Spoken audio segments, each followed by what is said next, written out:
Assalamu alaikum wa rahmatullahi wa barakatuhu. Muna muku fata alkhairi da jina ta musamman a daidai wannan lokaci. Kuna tare da wannan channel namu ne mai suna Umar Ustaz TV. Ku ci gaba da kasancewa tare da mu a kowane lokaci za mu dinka muku shirye-shirye insha Allah masu faɗakarwa da ƙayatarwa a kowane lokaci. Yau mun gaito babban mu na mai suna Abdajo Master. Za mu taɓa muku kaɗan daga cikin matsalolin da 'yan Nijar ke fuskanta a nan ga yankin garin Libya. Insha Allah, assalamu alaikum Abda. Wa alaikum gabatar da kanka ga 'yan kallo su san kowa yake. Haka ne kamar na da shawa. Insha Allah yau ga mu gare ku insha Allah. To Abda, me kake gani wani gyara Muhammadu Bazoum zai yi nan kasar Libya dangance da yanda al'umma 'yan Nijar ke towa suna shan wahala daga nan cikin Libya ma suna shan wahala, babu kulawa kamar ta ambasadar bai san yanda ake mutane ke gudanar da rayuwarsu ba. Ya kamata a ce duk wani motsi na mutane na labari ko kuma ta matsala ta samu al'umma, ya kamata a ce da an haɗa mashi goga zakwa. Kenan kaga wannan ma ƙalubale ne, dole a samu a gyara irin wannan kurakure. Gaskiya dai. Wani sako za ka isuwa ga wannan al'umma saboda da a gyara? To, ka san shi an ka ce wanda kake tare da shi idan yana baka goyon baya shi ma za ka ji daɗin kana yi, kenan sai ka ƙara kuma ko? To, shi dai wannan kuka kan gaskiya haka nan na Allah dai ya ba shi ikon gyara. Amma a bana wanda yana son gyara kuma da yake ƙasa an ka ce ma ita ba ta da lahiya, kenan ma wanda a cikin ƙasan wanda 'ya'yan ƙasan ma kaga ba za su ji daɗi ba ko? Wannan hakan na Akwai inda suka samu ragin. To, shi kuma wance na zance an fi sadar namu na Nijar, wannan shi kuma bana yan ƙarfafa shi. Duk abin da an ƙarfafa ma zai ƙaro. Gaskiya hakan In ba a ƙarfafa ba to za a yi, amma haka iske akwai ragani. Al'umma ya sun ga ragani abubuwa da dama.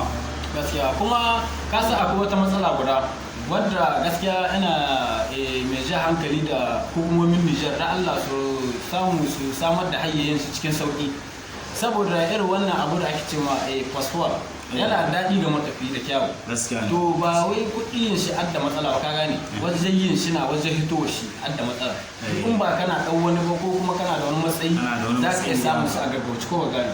Shi kuma passport kin nan suna taimaka mana mu da ke tahe saboda idan ka fara shi kana rike da hujja ne babba ko da ke sa cewa ka hito kasar ka da sani ko ba gane an san da ka hito kuma kasar da ka zaka an san da awo dan kasar ka ga dan kasa gari kaza ko ga to mafi aksari masu tahowa nan dubi akwai wanda ko karta ba su da danne babu karta babu takarda haka suke kama hayar su ko da an samu hatsari ayi rasuwa ciki kaga ba za a gane ko da wani gaskiya kan nan ma akwai kalubale nan kuma yana ja hankali da matasa namu yan nishar na duniya baki ɗaya masu tahowa ta hesa balaguro da ya kamata ko ba kai fasfora ka samu kai karti da ndite saboda ita kana da gaskiya ne tana baka hujja cewa amma dai shi wancan fasfar ɗin shi adda matuƙan muhimmanci ƙwarai dan shi wannan duk yanzu ko nan gani bi ma ka gana al'umma mu na Nijeriya za ka gani kan dinka samu fasfar guda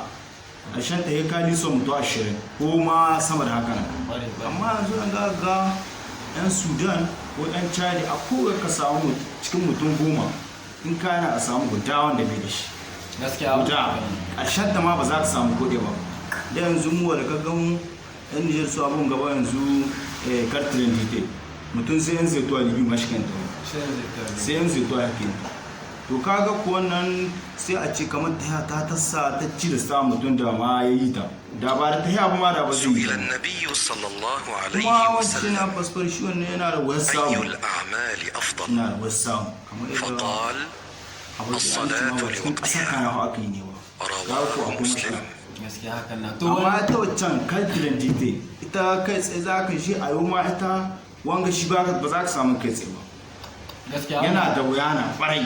To lalle da kan al'umma kun shi matasan mu na Niger dole ku gyara da muna fuskantar matsaloli da dama da Allah da Annabi ku san yin kartikitan ko ta samu tana da umarni kwarai da gaske kuma kira wanda zamu da shugaba Muhammad Bazoum da Allah a samar da hanya sauki wanda al'umma za su rinka yin passport da visa kuma passport ya samu babu da Niger a yana da shawa sosai ko ba gaskiya saboda kana tafiya da gaskiyar ka to abda yanzu ka tambayar zai ma hawan mulkin Bazoum zoke yanzu akwai wani sauyi ne ko kuma dai ka fuskanta kai wannan kam alhamdulillah muna ganin sauyi cikin dai kama ga tashi watannin ga dai kam alhamdulillah masha Allah ana ayyuka kuma akwai washi wani abu wanda ko kan dinka gane tun kan da amma shi kana gana alamu haka ne haka in mutum yana da niyya ko haka ne to alhamdulillah Muhammad Bazoum kan gaskiya mun ga dauki niyya shi a bisa niyya inda yanzu a ƙara mai ƙayan gwiwa kawai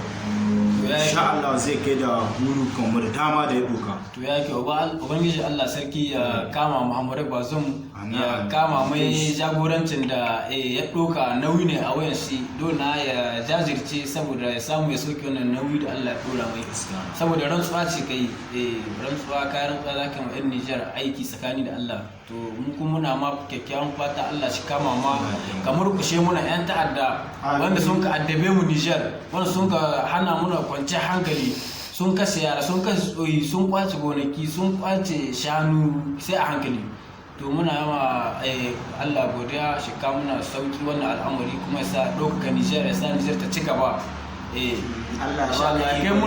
ya kai mu wani mataki wani mataki wanda al'umma ba su tunani a kai can kuma za a kai can insha Allah insha Allah muna muku fata alkhairi muna muku sallama a kowane lokaci ranar talata zuwa ranar talata za mu rinka kawo muku shirye-shirye irin wannan da muka kawo muku tattauna akan Niger da matsalolin Libya da Niger insha Allah kasance a tare da mu insha Allah muna tare da ku sai an ku danna mana subscribe ku danna alaman kararawa